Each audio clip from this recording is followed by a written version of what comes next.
신용이 낮아 대출이 어려운 근로자 16만여 명에게 한 사람당 500만 원까지 생계비 대출이 실시됩니다. 비정규직법 시행을 앞두고 정치권과 노동계 간 협상이 결렬 위기에 놓였습니다. 내년도 최저임금이 올해보다 2.75% 오른 시급 4,110원으로 결정됐습니다. 이르면 이번 주부터 인도적 대북 지원 물자 반출이 단계적으로 허용됩니다. 이상은 이 시간 주요 뉴스입니다.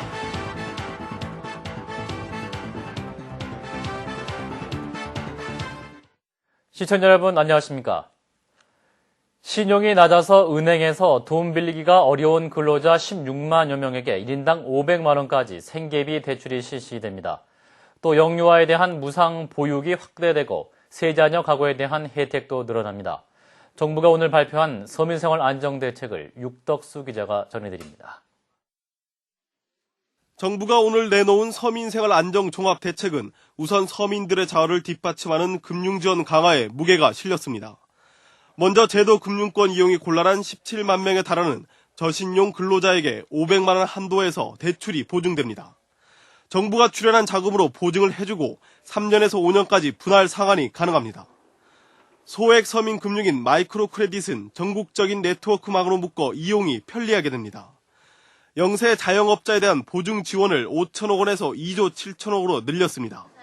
또 무점포 무등록 사업자 지원도 1천억 원에서 1조 2,500억 원으로 확대키로 했습니다. 0세에서 4세까지 영유아에 대한 보육비 전액 지원도 지금은 차상위 계층 35만 명이 대상이지만 소득 하위 50%까지 늘려 모두 62만 명이 혜택을 봅니다. 보육시설에 보내지 않은 차상위 이하 24개월 미만 아동에게는 매달 10만 원씩 지원됩니다. 세자녀 이상 가구에 대한 아파트 특별 공급 물량이 지금의 3%에서 5%로 늘어나고 전기요금도 20% 할인해줍니다.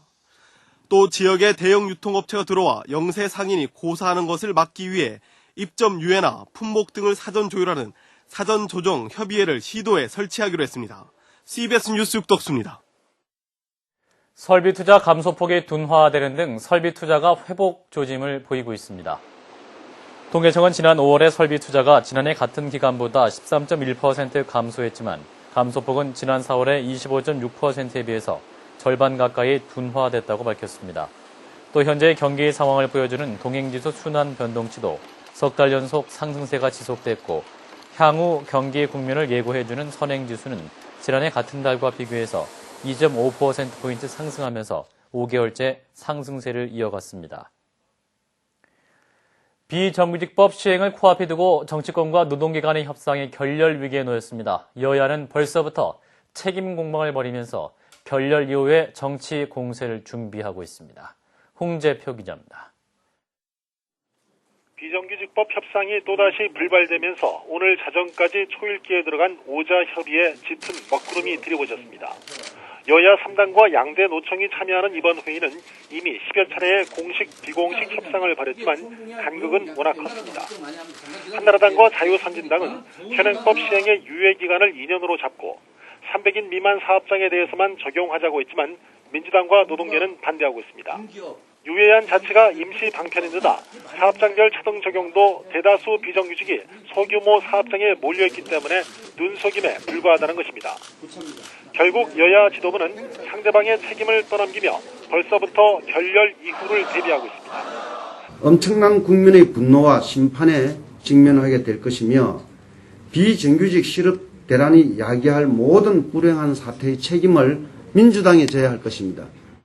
그런 자세를 취하고 국회의장을 통해 가지고 직권상정해서 일방적으로 처리하고 날치기 하려고 그러면 굳이 협상은 왜 합니까?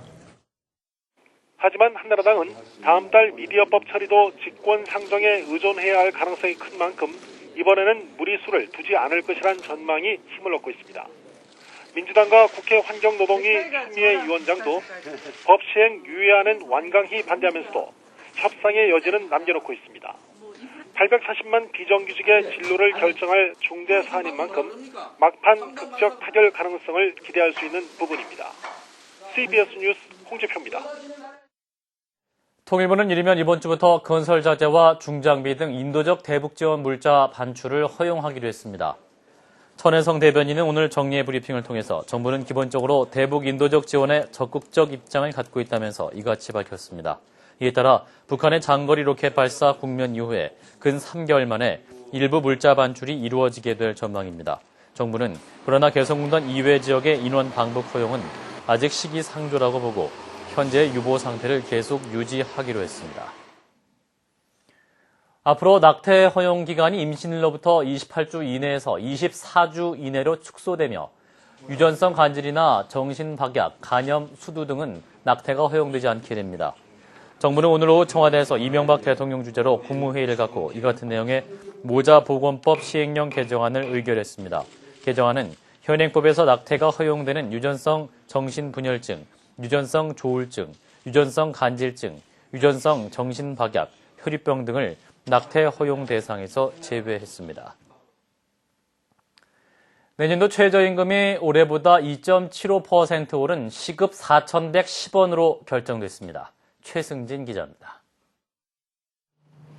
내년도 최저임금이 시급 기준 4,110원으로 결정됐습니다. 최저임금위원회는 오늘 새벽 표결을 통해 내년도 최저임금을 올해보다 2.75% 인상하기로 결정했습니다.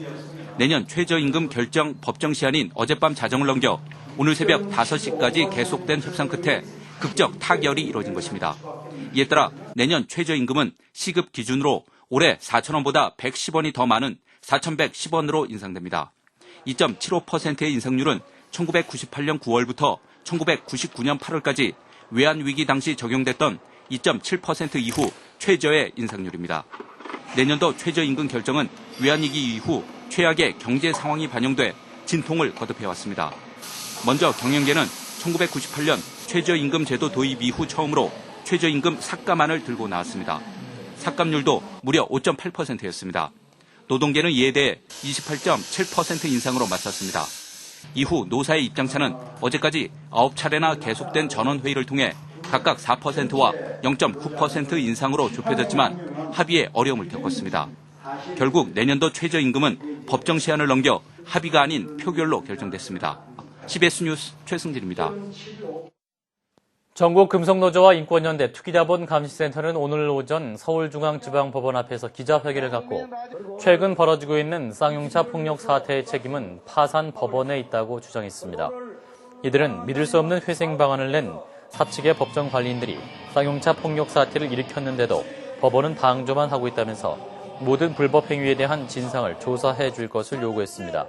이들은 이어서 하루 1,000만 원 이상의 회사 경비 지출 시에 파산법원 판사의 동의가 필요하다며 폭력 사태를 일으킨 용역 직원들의 인건비로 엄청난 돈을 쓰도록 법원이 동의한 셈이라고 주장했습니다.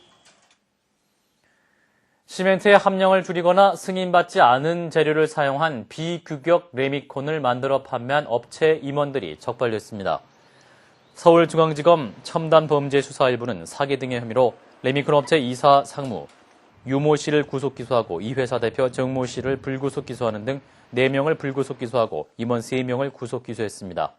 이들은 지난해 초부터 최근까지 KS 레미콘 품질 기준부와 현장 배합 기준에 맞지 않는 레미콘을 만든 뒤 건설 업체에 납품해서 회사별로 164억 원에서 180억 원의 공금 대금을 가로챈 혐의를 받고 있습니다.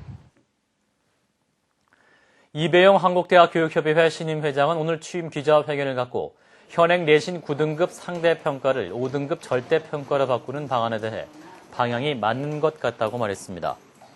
이배영 회장은 상대평가의 경우에 학생들이 너무 서로를 경계하고 경쟁이 심화되는 데 따른 부작용이 있는 만큼 절대평가로 전환하는 것이 바람직하다고 밝혔습니다. 또 본고사, 고교 등급제, 기여 입학제 금지 등 이른바 산불 정책과 관련해서 이 회장은 사회적 합의가 중요하다면서 현재로서는 산불 정책을 유지하는 것이 필요하다는 입장을 나타냈습니다.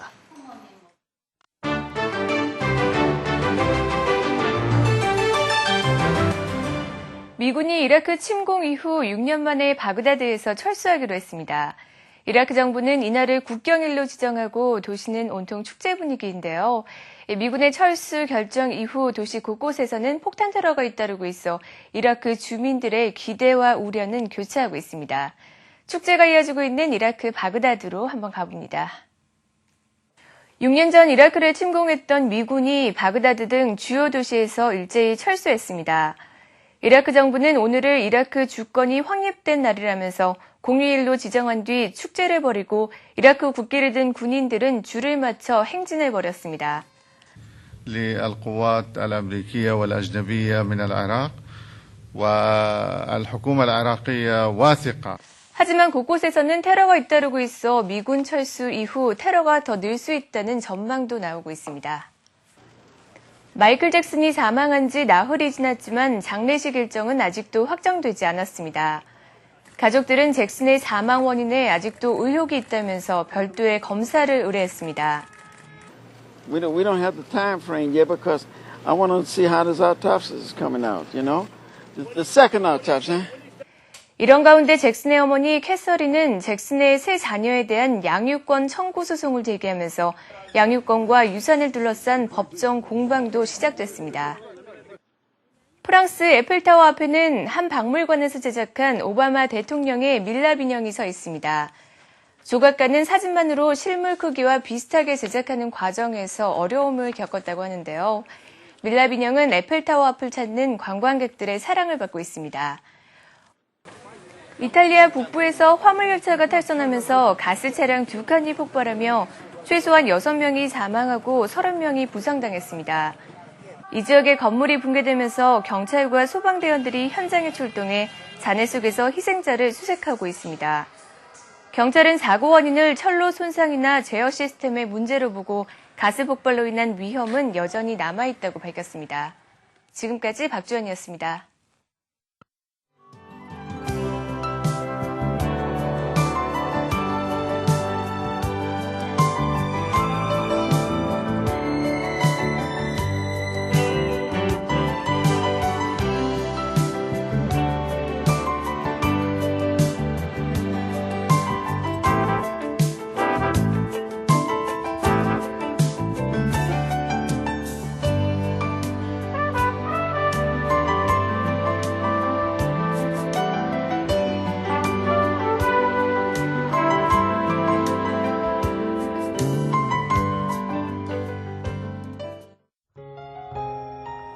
날씨입니다. 내일 남부지방은 장마 전선의 영향을 받다가 점차 벗어나겠고 중부지방은 북한으로 지나는 기압골의 가장자리에 들겠습니다.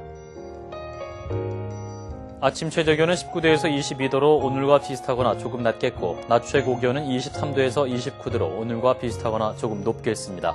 서울의 현재 기온 25.6도입니다. 이상으로 CBS 뉴스를 마칩니다. 고맙습니다.